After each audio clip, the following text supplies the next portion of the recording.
সাবধান, আপনি কি জানেন কিয়ামতের দিন এমন অনেক মানুষ থাকবে যাদের কপালে সিজদার গভীর দাগ থাকবে, যারা দুনিয়াতে নিয়মিত নামাজ পড়ত, 5 ওয়াক্ত কখনো কাজা করত না, তবুও ফেরেশতারা তাদেরকে শিকল দিয়ে বেঁধে জাহান্নামে নিক্ষেপ করবে। চিন্তা করুন তো, হাড় কাঁপানো শীতের ভোরে ঘুমের মায়া ছেড়ে ঠান্ডা পানিতে অজু করে যে নামাজ আপনি পড়লেন, সেই নামাজই যদি কাল হাসরের ময়দানে আপনার জাহান্নামে যাওয়ার কারণ হয়ে দাঁড়ায়, তাহলে এর চেয়ে বড় দুর্ভাগ্য আর কি হতে পারে? আজকের এই ভিডিওতে আমরা কোরআন ও সহিহ হাদিসের আলোকে বিস্তারিত জানব কেন নামাজ পড়া সত্ত্বেও এক শ্রেণীর মানুষ জাহান্নামের ভয়াবহ আগুনে জ্বলবে। ভিডিওটি না টেনে মনোযোগ দিয়ে শেষ পর্যন্ত দেখুন। হয়তো আজকের এই কথাগুলো আপনার ইবাদতের জগৎকে চিরতরে বদলে দেবে। আসসালামু আলাইকুম ওয়া রাহমাতুল্লাহি ওয়া বারাকাতুহু। প্রিয় দ্বীনী ভাই ও বোনেরা, নামাজ জান্নাতের চাবিকাঠি, এটা আমরা সবাই জানি। কিন্তু এই চাবিকাঠি যদি মরিচা ধরা হয়, তবে কি তা দিয়ে জান্নাতের দরজা খুলবে? না, খুলবে না। আল্লাহ সুবহানাহু ওয়া তাআলা পবিত্র কোরআনে সরাসরি কিছু নামাজির জন্য ধ্বংস ও ওয়াইল ঘোষণা করেছেন। সূরা মাউন আয়াত 4 ও 5-এ আল্লাহ বলেন, ফাওয়াইলুল লিল মুসাল্লিন আল্লাযীনা হুম আন সলাতিহিম সাহুন, অর্থাৎ দুর্ভোগ ও ধ্বংস সেই সব নামাজিদের জন্য যারা তাদের নামাজ সম্বন্ধে গভীরভাবে উদাসীন। খেয়াল করুন, আল্লাহ এখানে বেনামাজিদের কথা বলেননি, তিনি বলেছেন মুসাল্লিন, অর্থাৎ নামাজিদের কথা, যারা নামাজ পড়ে কিন্তু উদাসীনতার সাথে পড়ে। মুফাসসিরগণ বলেন, যারা ওয়াক্ত মতো নামাজ পড়ে না, যারা লোক দেখানোর জন্য নামাজ পড়ে কিংবা নামাজের হুকুম আহকাম ঠিকঠাক পালন করে না, তারাই এই আয়াতের অন্তর্ভুক্ত। নামাজ পড়ছেন কিন্তু মন পড়ে আছে বাজারে, ফেসবুকে বা দুনিয়ার হাজারো চিন্তায়। এই নামাজ আপনাকে জাহান্নাম থেকে বাঁচাতে পারবে না। দ্বিতীয় কারণ, মুনাফিকি বা লোক দেখানো ইবাদত। সূরা আন-নিসা আয়াত 142-এ আল্লাহ মুনাফিকদের নামাজের বর্ণনা দিয়েছেন এভাবে, তারা যখন নামাজে দাঁড়ায় তখন অলসভাবে দাঁড়ায়, লোকলজ্জায় বা লোক দেখানোর জন্য দাঁড়ায়, এবং আল্লাহকে তারা অল্পই স্মরণ করে। আজকাল আমরা অনেকেই সমাজে ভালো সাজার জন্য নামাজ পড়ি, শ্বশুরবাড়িতে গেলে নামাজি সাজার চেষ্টা করি, বড় মানুষের সামনে পড়ি, একা হলে পড়ি না। কিন্তু মনে রাখবেন, অন্তরের গভীর খবর আল্লাহ ছাড়া কেউ জানে না।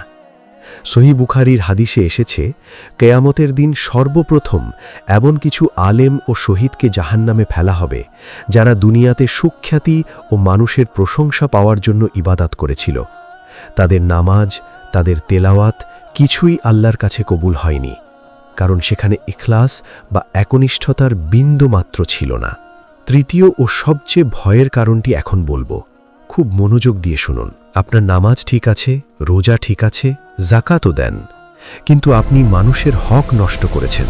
সহিহ মুসলিমের একটি বিখ্যাত হাদিস, রাসূলুল্লাহ সাল্লাল্লাহু আলাইহি ওয়াসাল্লাম একদিন সাহাবীদের জিজ্ঞেস করলেন, তোমরা কি জানো প্রকৃত দেউলিয়াকে? সাহাবীরা বললেন, যার টাকা পয়সা নেই সেই তো দেউলিয়া। রাসূলুল্লাহ বললেন, না, আমার উম্মতের মধ্যে প্রকৃত দেউলিয়া সেই ব্যক্তি যে কিয়ামতের দিন পাহাড় সমান নামাজ, রোজা ও যাকাত নিয়ে উপস্থিত হবে, কিন্তু সে দুনিয়াতে কাউকে গালি দিয়েছে, কারো নামে মিথ্যা অপবাদ দিয়েছে, কারো সম্পদ আত্মসাৎ করেছে, কাউকে মেরেছে বা কষ্ট দিয়েছে।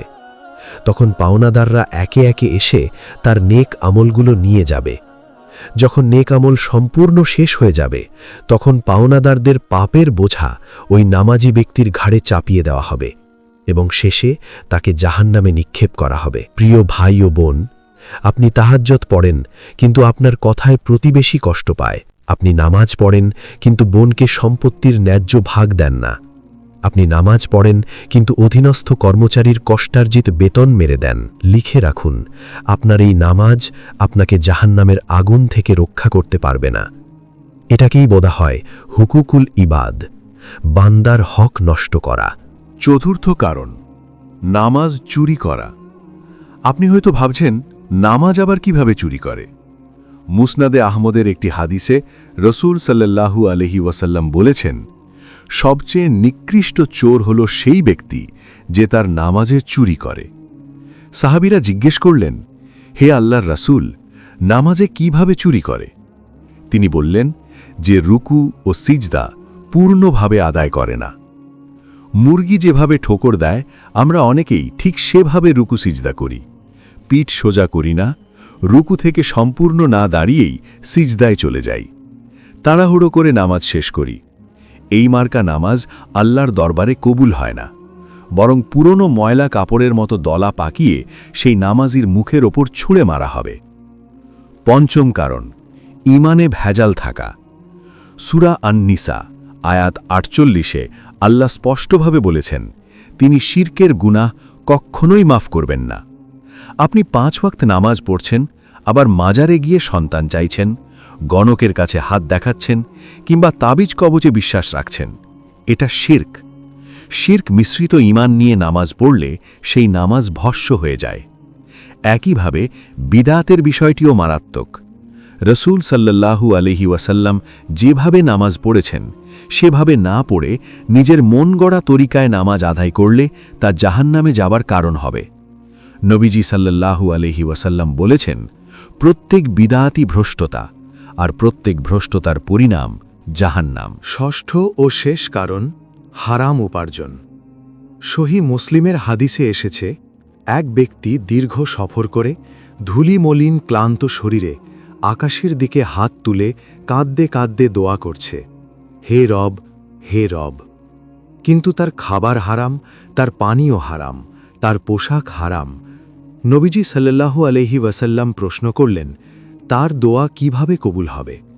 শরীরে যদি হারাম রক্ত বা হারাম রিজিক প্রবাহিত হয়, তাহলে সেই ইবাদাত কবুল হবার আশা করা নিতান্তই বোকামি। সুদ, ঘুষ বা দুর্নীতির টাকায় কেনা পোশাকে পরা নামাজ আল্লাহর কাছে পৌঁছায় না। প্রিয় দর্শক ভাই ও বোনেরা, আসুন আমরা আজই আত্মসমালোচনা করি।